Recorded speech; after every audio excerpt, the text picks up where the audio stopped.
In short, to sum it up in one phrase, the man has the wrong firmware, the wrong software in his head.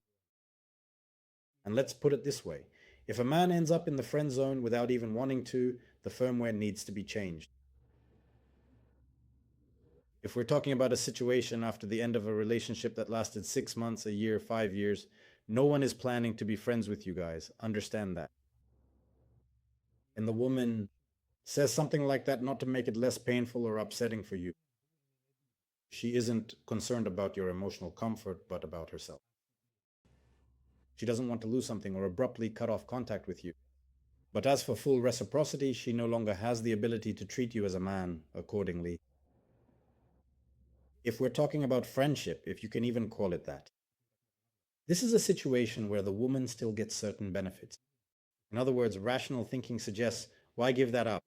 He's a good guy she can cry to or ask for something.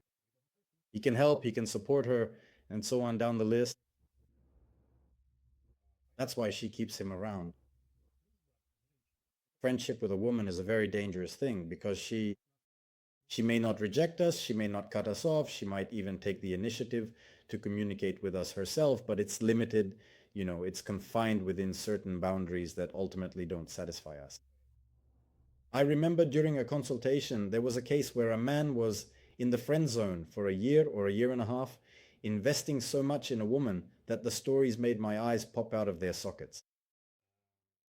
He said that she considered him a very close person. She said he was her dearest friend, someone she could rely on, someone she could turn to, someone she could come to. To which I replied, buddy, if she meets a man she feels that instinctive attraction to, she'll drop you in a week or two. And that's exactly what happened soon after. So, friends, you shouldn't try to seduce a girl and get out of the friend zone while still staying in it.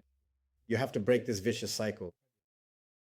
In other words, you need to break this vicious circle. We don't have any other options. By the way, I want to talk about a certain type of woman who actively befriends men. They gather a lot of men around them. Supposedly they're friends with everyone. If you know people like this, you know perfectly well that in most cases there's no real friendship there. Well, at least not from the men's side most of the time. In other words, that's how she boosts her sense of self-importance and gets emotional resources.